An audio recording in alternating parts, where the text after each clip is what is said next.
Enjoy the holidays with American Lifestyle Radio. From all of us at American Lifestyle Radio, have a happy holiday season.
Wishing you a happy holiday season.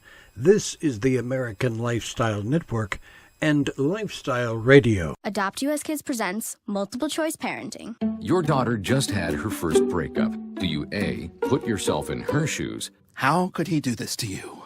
And for Sheila, she has split ends. B, console her? Oh, sweetie, this is going to happen a lot. 4, maybe 5 more times before you get married. C, take charge? Got to get this all straightened out. Give a little talking to, man to man, mano a mano. Hey, Steve! Is now a good time? No? Okay, no problem. Bye.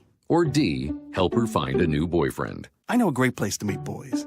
The internet. Nice, single boys. Never mind. How about some ice cream? As a parent, there are no perfect answers. But you don't have to be perfect to be a perfect parent. Thousands of teens in foster care will love you just the same. For more information on how you can adopt, visit adoptuskids.org. A public service announcement from the U.S. Department of Health and Human Services, Adopt U.S. Kids, and the Ad Council. Great party, huh, guys? Yeah, This is so great. much fun. If I do say so myself. Hey, did you know that birthday parties actually help build confidence in kids? Yeah, I did know that. Did you know that giving kids less sugar before bedtime helps them sleep better? Right, of course. Yeah, I knew that. Did you know that strollers have the right of way on sidewalks? Oh yeah, I knew that. Yeah, that's true. Did you know that friendly kids statistically have more friends? Everyone knows that. Oh, yeah? Yeah, it's pretty obvious. Yeah, so yeah. obvious. Hey, guys, did you know that most people think they're using the right car seat for their kid, but they're not? I didn't know that. Think I knew that. No, you didn't. Parents who really know it all know for sure that their child is in the right car seat at the right age and size. Visit safercar.gov/the-right-seat to make sure your child is protected. Brought to you by the National Highway Traffic Safety Administration and the Ad Council. Social Security provides important financial assistance to women in times of need, including a sudden illness or an injury leading to disability. While many illnesses and injuries are difficult or impossible to prevent, there are steps that women can take to help prevent some health issues so that they can live longer and healthier lives. In order to address these concerns in one place, we have a website designed for women that provides pertinent information to women regarding Social Security services. This website includes information that may be particularly useful to working women, women who receive Social Security benefits, brides, new mothers, wives, divorced women, caregivers, and widows. Our website for women provides information on retirement, survivors, disability, and supplemental security income benefits. Our website also contains links to Social Security publications relevant to women's issues.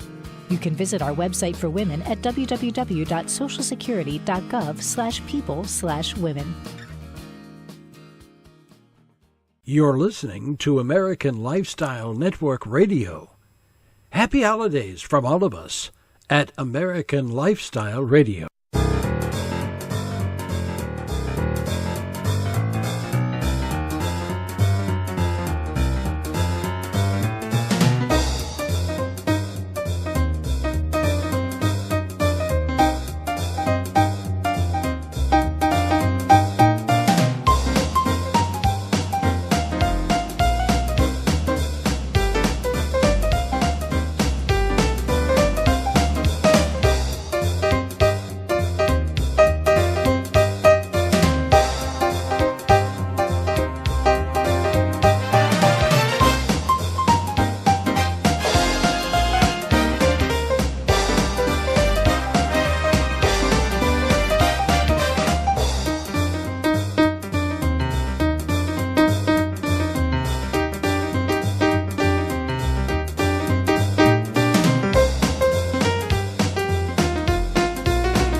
You're listening to American Lifestyle Radio.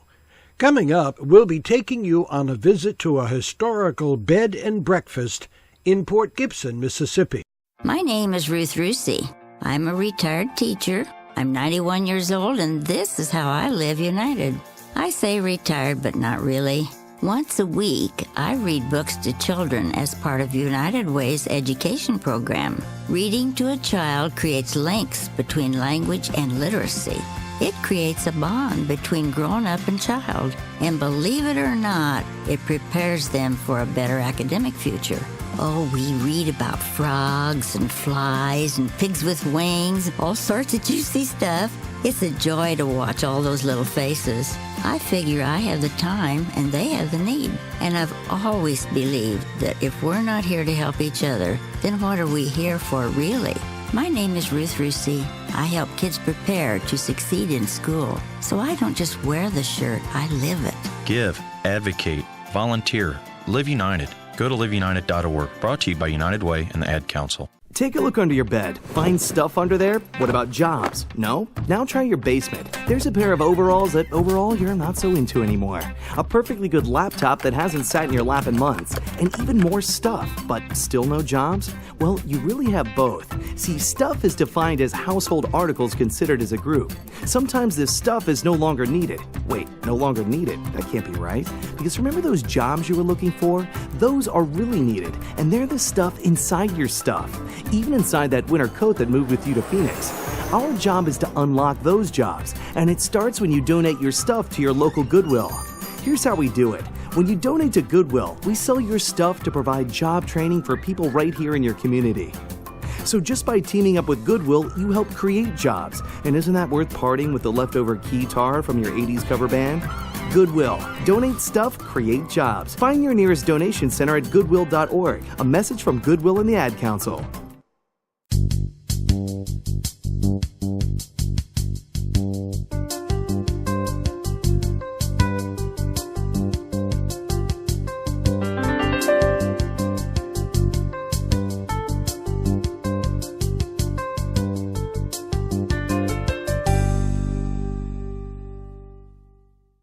Colina Plantation Inn is a Greek Revival antebellum home built in 1831 by Judge Volney Stamps and his wife Jane. It is located in Port Gibson, Mississippi.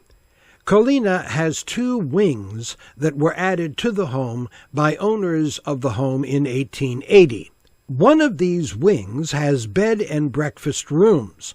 The home and the B&B are owned by Scott Harrison, who moved to Port Gibson, Mississippi from Minnesota. The day we visited, Scott's dad, Jim Harrison, was house-sitting, and he told us about Colina. The name of the home is Colina Plantation Inn. Okay, and where does that come from? Colina the name came from Judge Stamps, who was the original owner. And Colina stands for hill in Spanish. Okay, and we are on a hill. You are on a hill. You're on what was originally 145 acres of the plantation. If people thought Mississippi didn't have hills, they need to come to Port Gibson. Absolutely. There's tons of them, and bayous and what have you. And I am so amazed at how they could fight the Civil War with all of these hills around here. And really, you are on, I don't know, is this about the highest hill we see? I think it's the highest hill in downtown Port Gibson area. Mm-hmm. Let us talk about the home. This, as you talked about Judge Stamps, he was a real judge. Yes, he was a real judge, lawyer. He was a landowner. He had this 145 acres. He is actually a businessman who started up Judge Stamps Row, as it's known, in downtown Port Gibson. So there's still about, I think, 3 or 4 buildings that are still standing in Port Gibson that he had put up. He had his law practice down there. He was also, like I said, a plantation owner. Over time, he ended up building Bowling Green Plantation, which I understand was like 3,000 acres, and he had quite a support staff for that acreage. Mm-hmm. And now we have, now this is owned by your son, yes. Scott, yes. Okay, and it has been turned into a B&B. It is a B&B, and the way he wanted to set it up is he wanted to be comfortable. He has some of the original antiques here. He has some period furniture, but he also has some furniture that is from the 1920s and what have you. So when people come, He wants them to be able to sit down, be comfortable, and not have to worry about stiff backs on chairs and what have you, like a lot of the antique furniture has. And a lot of the antique furniture is shorter. I guess People were shorter back then. They were shorter, you're right. And I guess it's very important to point out that if this had been turned into a period home for touring, it would look a whole lot different. But with a B&B, it is more, you can be more comfortable. He wanted to be very comfortable. In fact, it was just about 2 weeks ago he had a gentleman from St. Paul, Minnesota, and a gentleman from Washington, D.C. And in his parlor here, there are 2 guitars and a piano, and they were musical, so they were out there strumming on the guitar and playing the piano. And then in what was traditionally the library is a pool table, and so he wanted people to be able to play pool and have fun.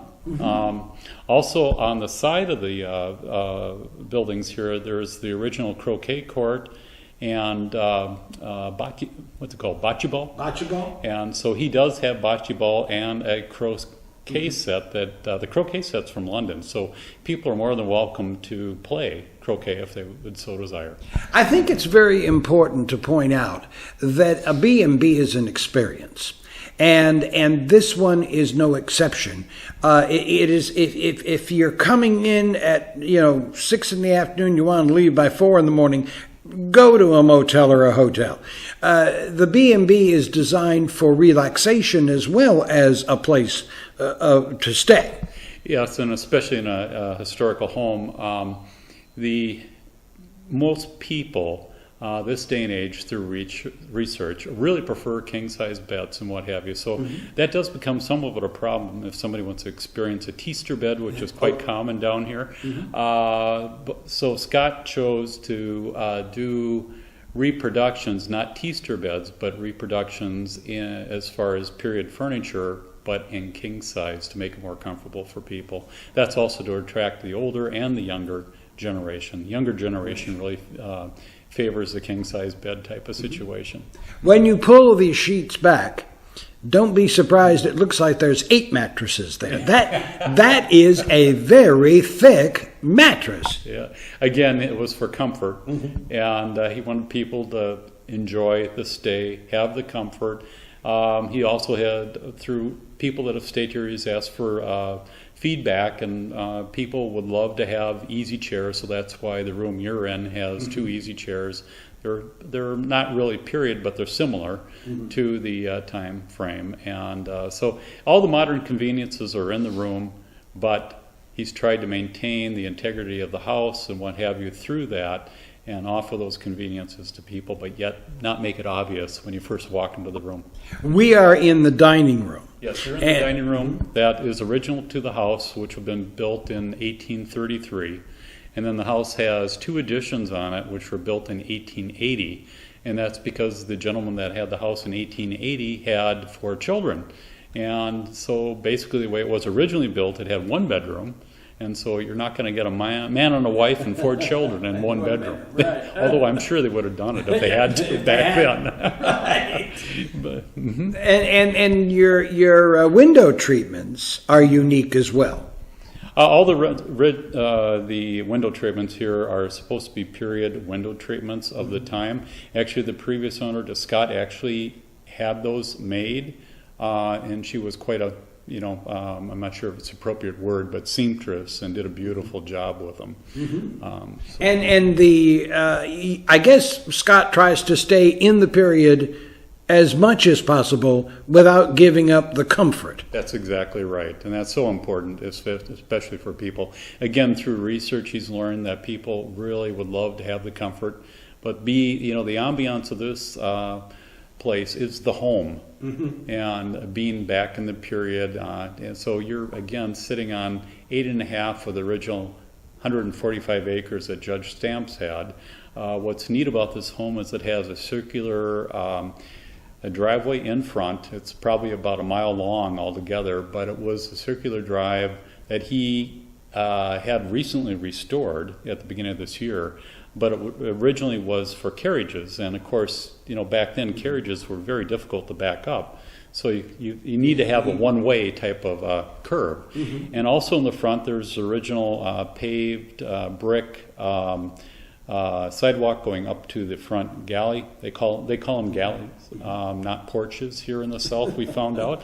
And also there was the step is still there that was for the women as they got off the carriages, although it's hard to see it now because there was another step put in so it'd make it easier for people coming up the road to get out of their cars and get up. I understand. But otherwise, it used to be about a 2-foot step. What is nice about the B&B area, if I can call it that, Yes. is the fact that it is on the main level. You're not going to have to walk up flights of stairs. Everything here is on one level, and every room, the 2 rooms that are available right now, have their own exterior entrances onto the original L-shaped galley in the back. Do you expect to expand into more rooms? Or? My son is actually talking about taking the building that's right behind the house, which is built on top of where the original dependency was. A dependency would have been like the kitchen, the laundry, and what have you, that supported the house back in the 1833 period. Right. But anyway, the building there is now built on that original footprint, and he would like to finish that off and make it another guest room with a bathroom. You probably could use an additional room. I think he could. Again, this has been open for about 6 months now, and he just got his website up and running. So the advertisement and what have you is now evolving, and of course he wants to expand that so more and more people can hear about the place, and also make sure that it's a destination that people know is available between Natchez and Vicksburg, as they're on the trace as an example. There's so many historic places around the home here and in Port Gibson that it would be, this is a perfect spot for people. It's a central destination of those various areas. What's really unique about Colina is it's in Port Gibson, but yet it's about a quarter of a mile right up Greenwood Street. And so you take a circular drive, which is the old restored carriage drive, up to Colina. And so it's secluded, but yet it's in town, and it's quiet up here. You're right next to a horse pasture. There's a couple horses out there as you come up the driveway. It's really fun seeing them. You might be welcomed with a herd of deer. It's not uncommon to see like 20 of them coming up the driveway. So at night you need to be careful. But anyways, you get up here and it is just so wonderful from the standpoint of the wildlife you see, the birds you hear. It's very secluded, and the solitude is just beautiful. So at night, it's very quiet. You just hear nature. So it's a wonderful place to stay at. Jim Harrison telling me about Colina Plantation Inn, a bed and breakfast located in Port Gibson, Mississippi. For more information, visit their website at colinaplantationinn.com. Our video story can be found on Channel 68 at AmericanLifestyleNetwork.com.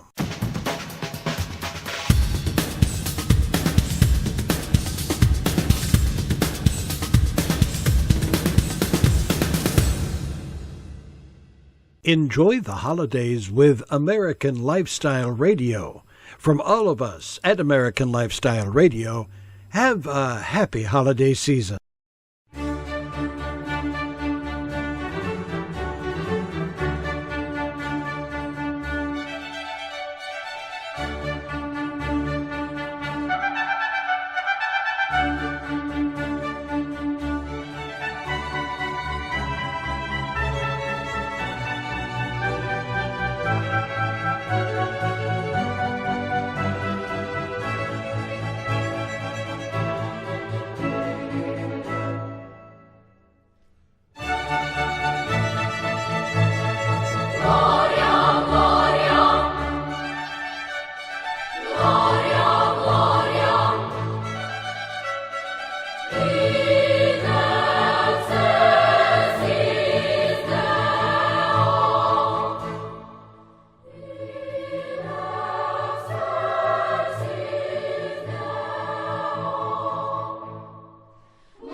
Join us here on Lifestyle Radio for great news, information, entertainment, music, and great travel information. This is Lifestyle Radio.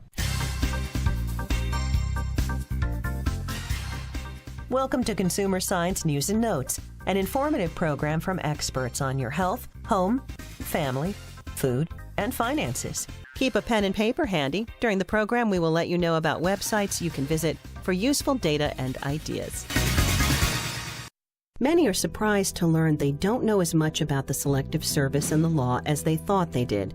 For example, many don't realize that virtually all young men must register when they turn 18, including immigrants living in the U.S. regardless of their immigration status. Others are shocked to find that those men who want to become a citizen will have to show proof of registration and that some states require it for a driver's license. To learn more, visit www.sss.gov. Sudden infant death syndrome, or SIDS, is the leading cause of death among infants. There are ways to help reduce the risk of SIDS and other sleep-related causes of infant death. Always put babies to sleep on their backs during every sleep time. Lay babies to sleep on a firm sleep surface covered by a fitted sheet.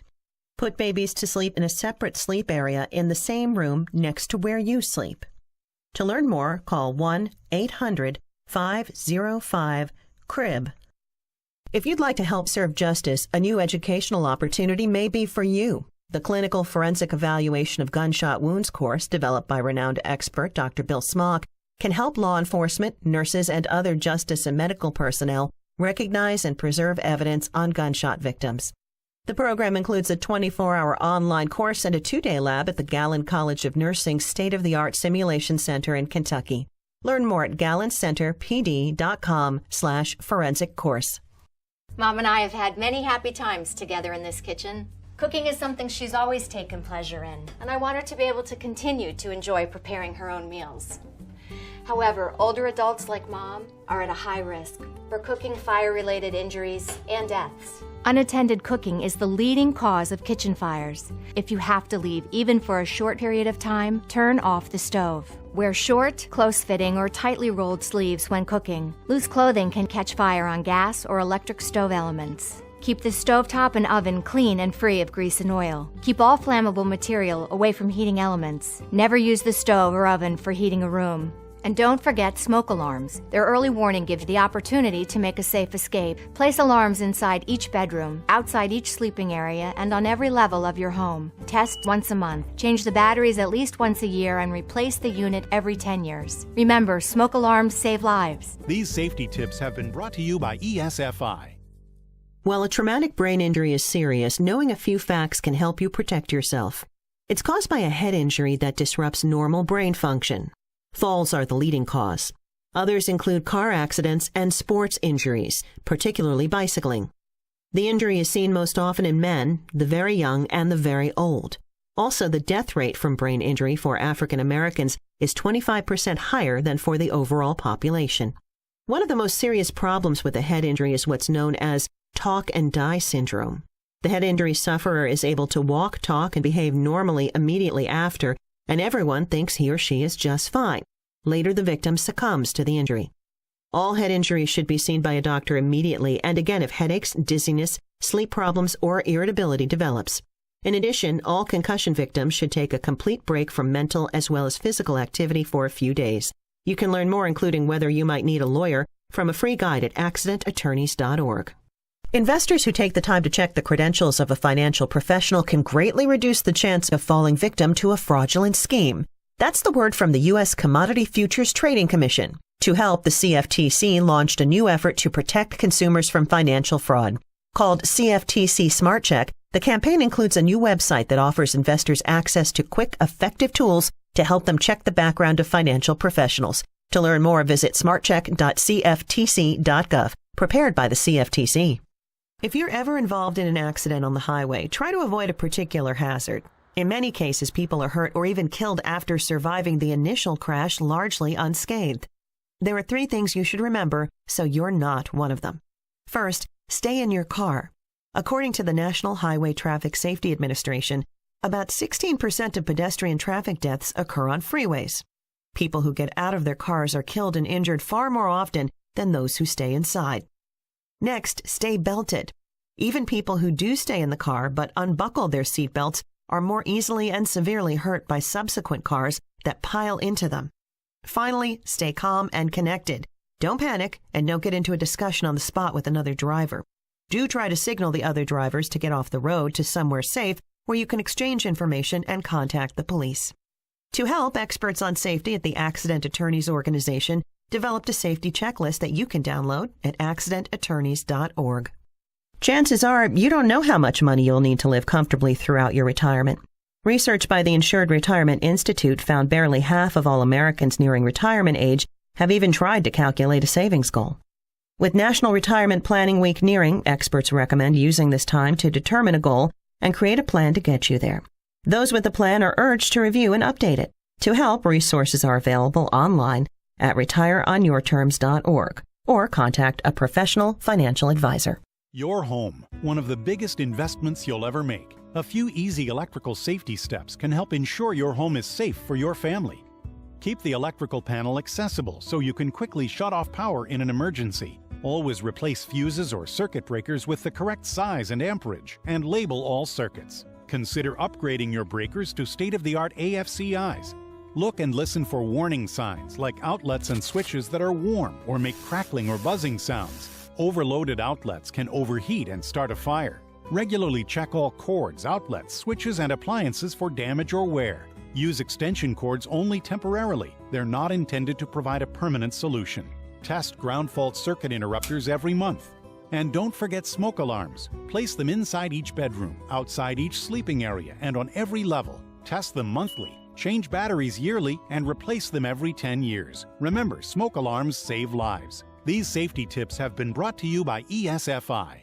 Until the next time, we hope these ideas for your health, your safety, and your finances make your day a little better and a lot more fun. Wishing you a happy holiday season. This is the American Lifestyle Network and Lifestyle Radio.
music, news, and information. You're listening to American Lifestyle Radio. Coming up, we visit the town of Port Gibson, Mississippi. It saw its share of Civil War battles. We'll learn about Port Gibson in just a moment. When Dad needed help getting around, I became his driver. Any daughter would do the same. But soon enough, he needed help doing more things, and it was up to me to be his personal shopper and financial manager, too. And before I knew it, Dad moved in with me, so I became his cook, his personal assistant, his physical therapist, and even his nurse. When I started taking care of Dad, I didn't realize all the roles I'd have to play. But no matter what, I know I'm still his daughter. We understand the many roles you play, and to help, we created an online caregiving resource center. At aarp.org/caregiving, you can find resources and connect with the caregiving community. Together, we can better care for ourselves and the ones we love. Visit aarp.org/caregiving to learn more. A public service announcement brought to you by AARP and the Ad Council.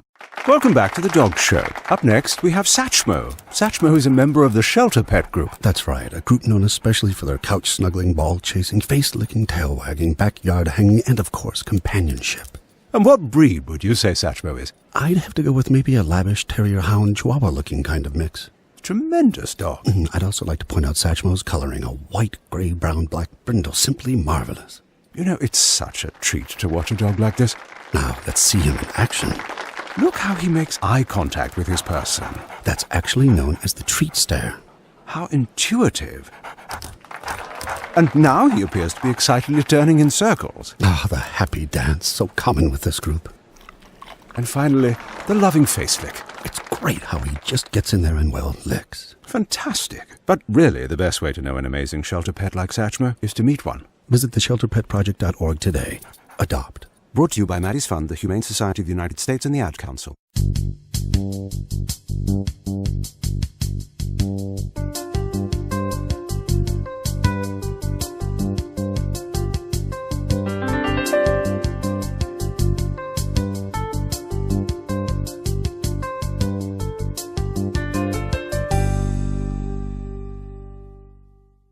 Port Gibson, Mississippi is nestled between Vicksburg to the north and Natchez, Mississippi to the south. When you visit Port Gibson, your first stop needs to be the Visitors Center.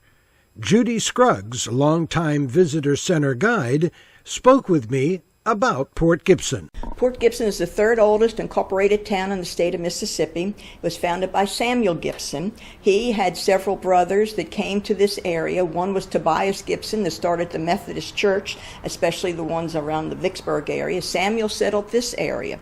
The original part of the town is up almost at the end of Main Street when he had a trading post there, and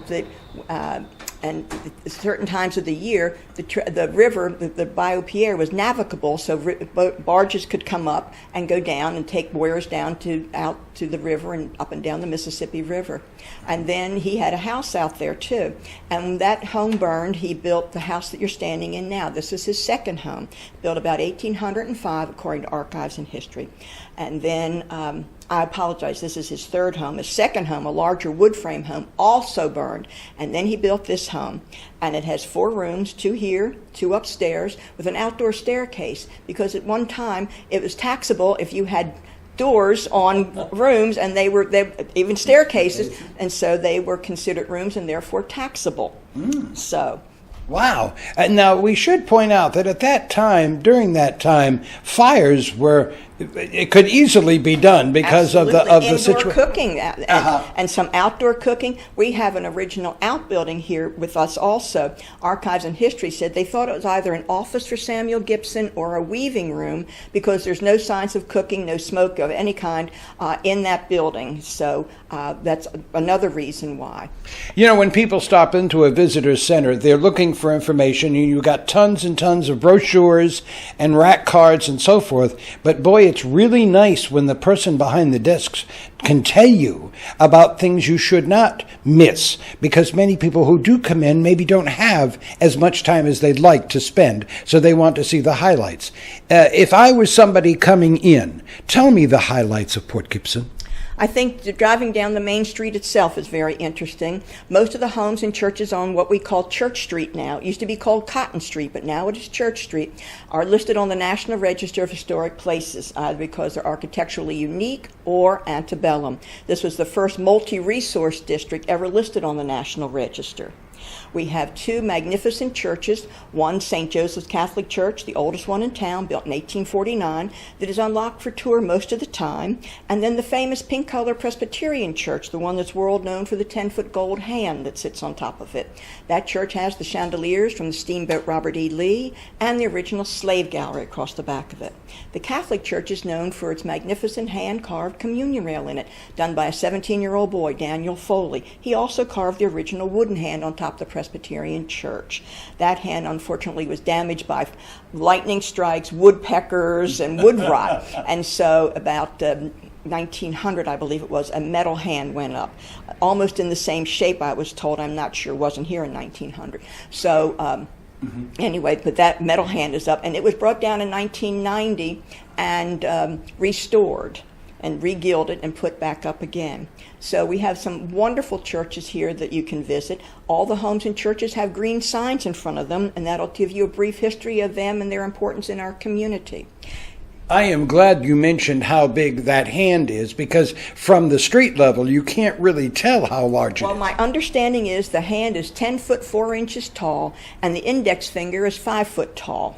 Okay, and it looks like it might have to come down again for some repair. Maybe so, maybe so. It's out there in the weather all the time. That's correct, it certainly is. Now you have, of course, a wealth of military information here around Port Gibson. This was a very active place for General Grant and his troops. This was his... He landed here at what is known as Windsor, at the old town of Bruinsburg. He had a march route that came through town. Part of his troops split, to my understanding. Some of them went by Windsor, some went up what we now call the Schaefer Road, and went past the Schaefer house where the first shots were fired. And then he came into town. And one of the legends I've heard from some of the old-timers, I'm not a native of Mississippi, nor Claiborne County, and one of the legends I heard was when Grant came up that hill, he saw the gold hand on top of the Presbyterian Church, and that was one reason he said the town was too beautiful to burn. The other story I heard from another old-timer was that at one time the town had a lot of chinaberry trees, and when the berries were in bloom, or whatever you want to say, they looked like crystal, and when the sun shone on them, it just looked like everything was sparkling. But anyway, he left the little town intact. His troops bivouacked at what is now called the Inglesing home on the corner of Walnut and Church Street. And that home has the first formal gardens ever laid out in the state of Mississippi. So we also have Grand Gulf Military Park, where Grant tried to land his troops and could not, because the Grand Gulf had the upper ground and he was down, but he did successfully land at Bruinsburg. He went down the Louisiana side of the river, from what I was told by the old-timers, and came across after he ran into a freed slave that said, I know a way to get you over there, and he brought them up the Bayou Pierre to Bruinsburg, and that's where they came up to Bruinsburg and then came into town. We have some unique homes here in town. Idlewild. A beautiful home. Idlewild is known for its 12-foot doors and windows, and from the front porch, Henry Clay made an appeal to become President of the United States. And that home is open to tours. It is now open for tours. It is being restored lovingly by the Davis family, and we're very fortunate they're willing to do that for us. The town is very quiet. I mean, there was not a whole lot of activity, and I would assume a lot of northerners who want to come down and find a place for the winter months certainly can find something here at Port Gibson. Oh, absolutely. We have some lovely homes and little apartments that are available for rent, etc. So yes, they can do things like that. We call them snowbirds. And we should point out, as far as the visitor center, that you have plenty of pamphlets and information depending upon what people want to do and what their interests are. We try to provide as much as we can. Sometimes due to funding, we don't have as much as we would like to have, and so we're trying to do, like I said, the best that we can with what we have. Judy, this is your opportunity to invite people. I know that you're very passionate about this position that you have here at the Visitor Center, and it's good to have somebody who's a know-it-all, if I can say that. But in any case, I know you invite people to come. We would love to have you come and visit our town. We're halfway between Vicksburg and Natchez, the two most interesting spots along the Mississippi River. As far as history is concerned, Natchez is the oldest town on the river in this area. And then Vicksburg, of course, for all of its military history. So please come by and visit us. You're almost a captive audience if you're going from Vicksburg to Natchez or Natchez to Vicksburg. So take an extra minute and stop and see the third oldest incorporated town in the state of Mississippi. Judy Scruggs, Visitor Center Guide in Port Gibson, Mississippi. For more information on Port Gibson and Claiborne County, visit www.portgibsononthemississippi.com and see our video story on Channel 72 on American Lifestyle Television at AmericanLifestyleNetwork.com.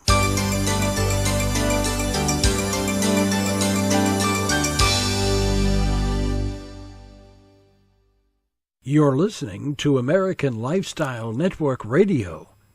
Happy holidays from all of us at American Lifestyle Radio.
This is American Lifestyle Radio.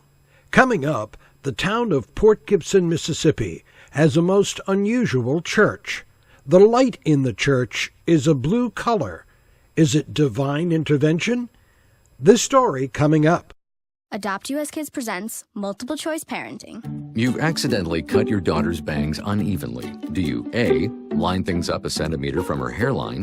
Man, oh man, oh man, oh man, oh man. No. Sweatbands are so hot right now. Everyone's wearing them. Like that basketball player and that other basketball player. B, get spiritual. Mom, where did all the mirrors go? A reflection could never capture our true selves. Huh? Beauty is within.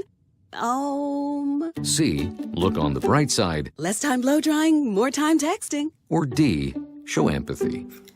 Mom, you really don't have Ta-da! Twinsies! I kinda love it. As a parent, there are no perfect answers. But you don't have to be perfect to be a perfect parent. Thousands of teens in foster care will love you just the same. For more information, contact Northwest Adoption Exchange at adoptwashingtonkids.org. A public service announcement from the U.S. Department of Health and Human Services, Adopt U.S. Kids, and the Ad Council.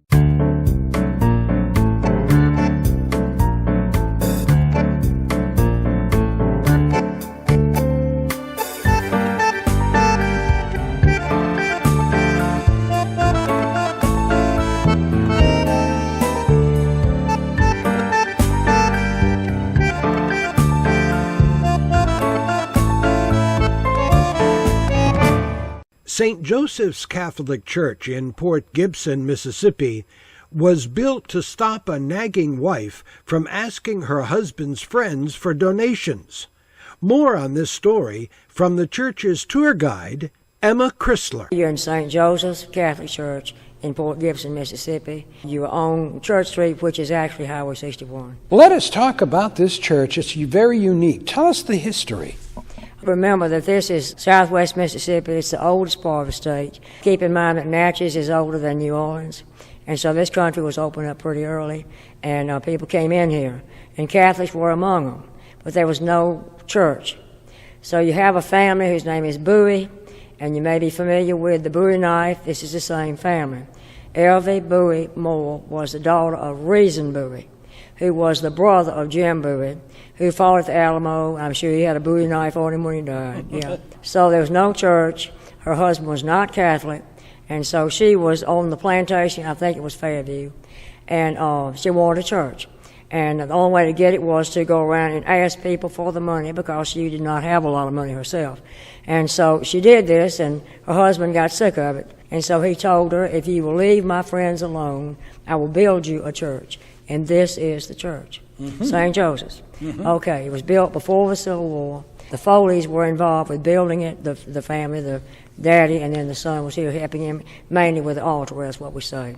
The church was built, I think we have, like, the cornerstone was laid in 1851. The bishop was sick, he wasn't here, and so it's the only church, they say in the information I've got, it's the only one that was not, what we're going to say, is consecrated by the bishop. By the bishop, This was Bishop Chance, who was sick at the time. It's a small church. If you count the pews, it's like 8. They're not very many, but we had a nice wedding in here about 10 years ago with my daughter. It fits very well. Right. Now, are these the original pews? I'm assuming that they are. The only thing I've got in information that the church has is that the windows are not, they were not here to begin with, nor were the Stations of the Cross. The rest of it apparently has been here as long as the church. I'd like to talk about the windows. You have this blue tint that comes into the church when all the lights are out. That evidently is the glass that's in the window. Right.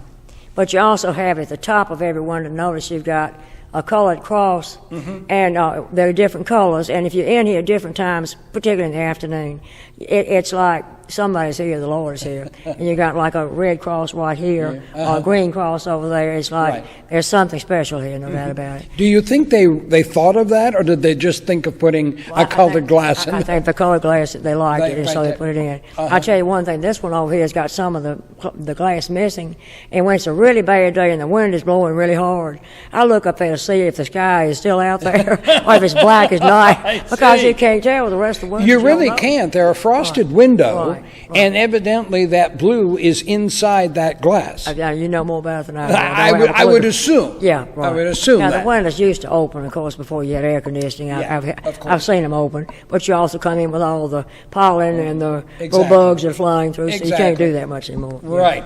What about the altar? Let us. Well, I'll tell you what. Before the altar, let's talk about this railing, because a lot of churches, Catholic churches, have done away with the railing. This was Vatican II. They were taken out so that the priest was closer to the congregation. Another thing was, instead of facing the altar, the main altar, he now faces the people, and so there had to be another altar built for him to serve in this, for any priest to serve in this church. And the thing is there was not room at the top of where the priest would stand for the altar to be built, and so it's just it comes down the steps, the 3 steps there, to make it be secure. And it's worked beautifully. We had someone in church who donated that for us. Very good. This now there are different in this Christian railing. symbols, yeah. There are Christian symbols in this railing. Right. And these were all. Is this original to the church? Yes, this is something that was made by the son of the man who was building the church. His name, he was very young, like a teenager, we think. And this was what he did. He also was the one who carved the original hand for the Presbyterian Church, which used to be wood. You can imagine what the woodpeckers did to that from time to time. I'm sure Michael told you that. Oh, for sure, yeah. Oh, I never knew that. Right. Well, of course, this was such a close-knit community at that time that people helped other people whatever they needed done, whether you were help me, right, regardless of the religion. Right. Didn't matter. Did not. Did not matter. Okay, now we have the Last Supper down here. Talk to me about that. Okay, it is a very nice thing when you're coming up the aisle to see it. Of course, you can see it from on the altar. I don't know if it was original, but I'm assuming that it was in the church when the church was built. You can see the different dishes, and you can pick out some of the followers of Christ. John's the main one because he's the youngest, of course, and you got Jesus in the middle. And who the other ones are, y'all could spend all day trying to figure that out. I'm not that biblically trained, so I can't do it for you. Okay. Right. Now, we have this beautiful painting above the altar. Tell us about that. Okay, this is a painting of the crucifixion by Thomas Healy. His people lived here. He had a family, and remember, yellow fever was a dirge to everything in this country. They didn't know it was mosquitoes. And so he was here during the 1876 yellow fever epidemic. Either that one or one of the early ones. His wife died, at least one child. And what he did, of course, he was a painter. And so he spent his time painting portraits of families who were then in town who could afford his price. I have no idea what that was. I've got several of them in my house of my husband's family. He did a very good job. And the thing to remember is that he has a brother named George Healy who has paintings in the White House. So they were very well trained. They were talented, of course, and they were very well trained to do what they did for a living. We're glad he came this way. Amazing, amazing. And now this back area of the altar itself, that is original to the building. That was the altar. You see, you've got the right.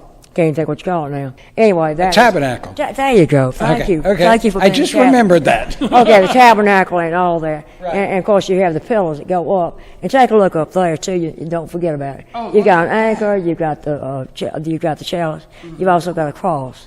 All carved in there. You got the dove in the middle. And the dove is in the middle. There's on the right hand side is the chalice, the cross in the middle, and the anchor. Right. And that all was done had to be. I wonder if it was carved by the same person. I'm not that sure. I've never heard anybody say, but I would think so. Makes sense. Emma, I want to talk about the beautiful stations of the cross that we have on the wall. These are quite unique. Yes, they are. And they are unique to the church. They were here. Right. They have been here not forever. Like in the 40s, there was a priest who was very well loved by his parishioners, and I guess probably when he was leaving, they had these made. And from what my paper, the paper that is part of this town, the Reveille, there was an article in there about someone who was a friend who had them made in Italy. But the strange thing about it is that we can't figure out why the inscriptions on the bottom, which give you the passion from his being condemned all the way around to being hung on the cross and then down into the tomb, are they all Polish? We have no idea why that is. We have any idea why. Italy and Poland? No. In spite of one of your folks being from Poland. But the carvings are so exact. Well, they're bas relief. Of course, they're flat on the back. And the thing about it is the scenery in the background is quite, what we're going to say, elegant. Yeah. Like magnificent buildings, that sort of thing. So take a look at them. And even like the helmet on you, I'm going to say he's a centurion. I'm not sure what he was. But anyway, and just the individual things you got, like even the ropes on Christ and the cross itself. They are very distinct, I guess would be the right word. Right. Do you use the back of the church anymore, where they used to put the choir? Is the choir still up there? No, we don't have a choir, so we don't have that many people. Of course, you used to be upstairs. The organ was upstairs at one time. We brought it down here, so it's just more convenient for all of us. And We do go upstairs if you got a big funeral. I have been up there one of them. Also, you need to remember that the beams up here were part of Foley's work that you got on the ceiling. That's part of what he did. So he was a very busy young man, wasn't he? He certainly was. I mean, he was in this church for a while. You don't I think so. You don't do that in 30 minutes. No. That's for sure. And it's still, nothing really has hurt this church. No, I mean, you have storms. Thank goodness. We've had storms, but nothing has really hit it. I'll put it that way. Thank goodness, and praise the Lord, I guess we'd say, yeah. I would like to mention that you're a bit knowledgeable because you are the newspaper. That's right. I mean, you are the staff. I know about it, but I was a member of his church many years before I got to be the newspaper. Right. I married the newspaper. Right, exactly. My husband was doing it downtown instead of me. Now, the church is not open all day long every day. No, the chamber does open it up. I'm not sure of the hours. Well, I'm busy working downtown. But they open several hours during the day, and then they close down when the chamber closes, maybe around 2. But if someone is coming to town, they'll let the chamber know. They'll get hold of me, as they do with Michael, and he will be at his church and I'll be here. Right. And we do a double, thing of churches when people come. Sometimes groups, sometimes a family. Right. We've had, there's a Hedrick family in Texas connected somehow to the Bowies, and they have been here several times. I see. We're so glad that they could come and see how the church is doing.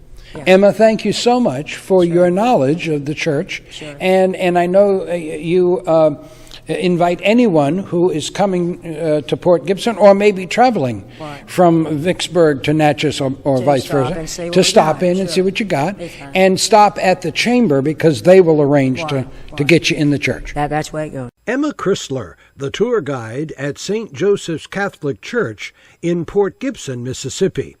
For more information on the church, visit www.portgibsononthemississippi.com. You can also view the complete story on Channel 77 at Lifestyle Television.